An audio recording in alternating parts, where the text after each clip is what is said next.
আমি হয়তো আলোচনায় থাকবো এবং আমার পিছনে অনেক ক্যামেরা লাইট অ্যাকশন এগুলো থাকবে, আমি হয়তো একটা ভালো একটা মানে আগে এটা কি বলবো রাজনৈতিক টিকটকার, হ্যাঁ এটাকে রাজনৈতিক টিকটকার বলা ছাড়া আমার কিছু বলার নেই। রুমিন ফারহানা ভোট দানে বিরত ছিলেন, যে উনি একটু করে বলছিলেন যে আসলে ভোট, উনি তো জানতেন যে 70 অনুচ্ছেদে কি আছে না আছে, উনি তো জানতেন এবং সেই অনুযায়ী সংবিধান অনুযায়ী শপথ গ্রহণ করেছেন। উনি বলছেন যে আলোচনায় থাকবার জন্য আসলে তিনি ভোটদানে বিরত ছিলেন, কি বলবেন?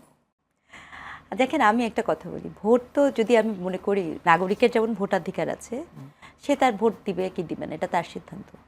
রুমিন ফারহানা একজন সাংসদ, তারও একটা ভোটাধিকার আছে, তিনি দিবেন কি দিবেন না এটা তার সিদ্ধান্ত। এখন তিনি যে ব্যাখ্যা দিয়েছেন সেই ব্যাখ্যা আমি গ্রহণ করব কি করবো না, যেমন মমিনুল আমিন উনি গ্রহণ করছেন না এবং অত্যন্ত যুক্তি দিয়েছেন ওনার জায়গাটা থেকে। আমার জায়গাটা থেকে আসলে উনি যে গ্রহণ করবেন না বা ভোট দিবেন এটা আমি আগে থেকেই জানি, ঠিক আছে। কারণ কি কথা হয় না না না না আমার সাথে কথা হয় না, অনুমেয়, আমার সাথে কোনোদিন ওনার কথা বা দেখাও হয়নি। হ্যাঁ অনুমেয়, কেন অনুমেয় আমি আপনাকে বলি, কারণ কি এটাকে এই মুহূর্তে সংসদে আপনি যদি গত 6 মাসের সংসদের প্যাটার্নটা একটু খেয়াল করেন, ক্ষেত্র বিশেষে Rumin Farhana is one and only person who is a qualityful opposition. মানে অপোজিশন আছে, তার মধ্যে কোয়ালিটিফুল অপোজিশন হিসেবে আমি তাকে দেখি। তো অপোজিশন কি করবে? অপোজিশন ভোট দিবে না। কেন দিবে? তার কারণ তার ভোটের এখানে কোনো ভ্যালু অ্যাড করে না।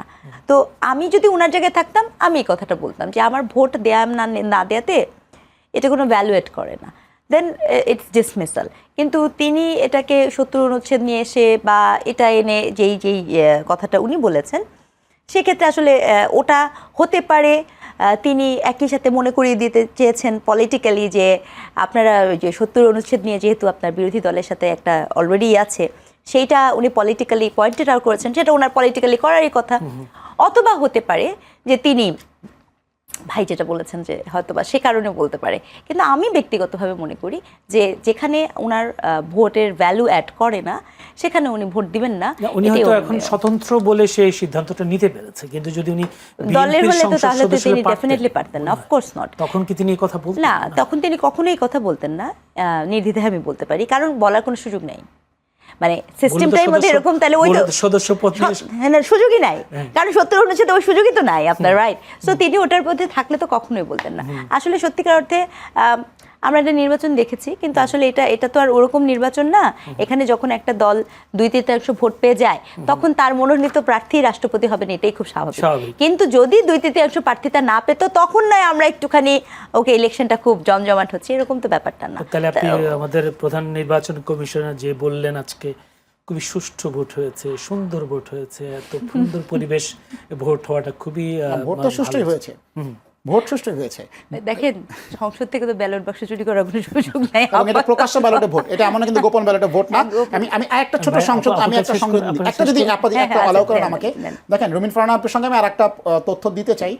দেখেন যেদিন উনি শপথ নিলেন সংসদ সদস্য হিসাবে, 2টা শপথ নেওয়ার কথা কিন্তু তখন তৎকালীন অন্তর্বর্তী সরকার বলেছিল, উনি কিন্তু একটা শপথ নিয়েছিলেন। আপনাদের হয়তো মনে আছে সংবিধান সংস্কারের যে সংস্কার পরিষদ সদস্য রুমিন ফারহানা, উনি কিন্তু ওই শপথ নেন নাই, কারণ বিএনপি সদস্যরা তখন কিন্তু একটা শপথ নিয়েছিল, আমরা বলেছিলাম 2টা শপথ আমরা নিব না।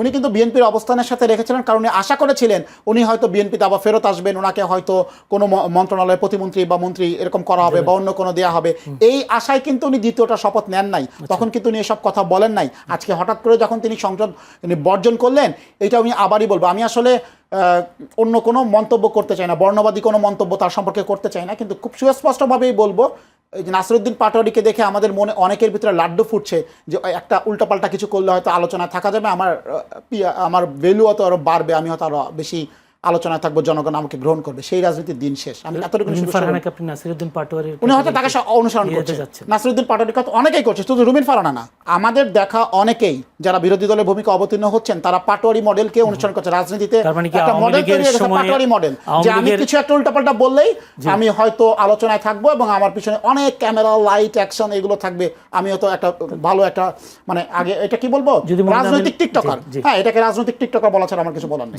সেই ক্ষেত্রে তাহলে আওয়ামী লীগের সময় যখন বিএনপির অনেকটা যদি বলি খুবই কষ্টের জীবন ছিল, সেই সেই দিনগুলোতে যে উনি প্রতিবাদ করেছেন, সংসদে করেছেন, টকশোতে করেছেন, তার সেই অবদানগুলোকে আপনারা এখন অস্বীকার করেন? দেখেন আমি তার অবদানের কথা নিয়ে তো এখানে কথা হচ্ছে না, তিনি যখন টকশোতে কথা বলতেন তখন বিএনপির অসংখ্য অগণিত নেতাকর্মী রাজপথে রক্ত ঝরাইতো, গুম হইতো, মিথ্যা মামলায় হাজিরা দিত, পাট খেতে ঘুমাতো, কষ্ট দিন জীবনযাপন করতো। তিনি তাদেরকে রিপ্রেজেন্ট করতেন। আজকে তিনি কাদেরকে রিপ্রেজেন্ট করছেন, কার হয়ে কথা বলছেন, কোন স্বার্থকে তিনি অ্যাড্রেস করছেন, হ্যাঁ এইটা আপনাকে দেখতে হবে, বুঝতে হবে। অসংখ্য ধন্যবাদ। আমি যদি ছোট্ট করে আপু এক মিনিট যদি বলতে পারেন, যেটা বলছিলাম যে খুবই সুন্দর শান্তিপূর্ণ পরিবেশে নির্বাচন হয়েছে, আমার প্রধান নির্বাচন কমিশনের এই বক্তব্যটাকে ছোট্ট করে কীভাবে মূল্যায়ন করবেন, তারপর আমি বিরতিতে যাব। ছোট করে শুধু এতটুকুই বলবো, অনেক সময় হয় না যে আমাদের কিছু কথা সবসময় বলতে হয়, বলতে বলতে অভ্যস্ততা তৈরি হয়ে যায়, হয়তো বা সেই জায়গা থেকেই বলেছেন, কারণ নির্বাচন কমিশন মাত্রই বলতে হয় খুবই শান্তিপূর্ণ সুষ্ঠু ইলেকশন হয়েছে। এই কারণ এই প্রতিটা কথা কেবলই বাগাড়ম্বরতা ছিল, অপ্রয়োজনীয় ছিল। উনি এভাবে না বললেও পারতেন, বাট এটা বলেছেন, তাতেও খুব একটা কিছু ক্ষতি হয়নি, কারণ এটা খুবই এটা সাধারণ হবে, স্বাভাবিক হবে, সুস্থ হবে, এটা জানাই যায়। ঠিক আছে, তো এটা উনি বলাটা আমার কাছে মনে হচ্ছে, ওই যে সবসময় বলি তো, এটাও বলেছি।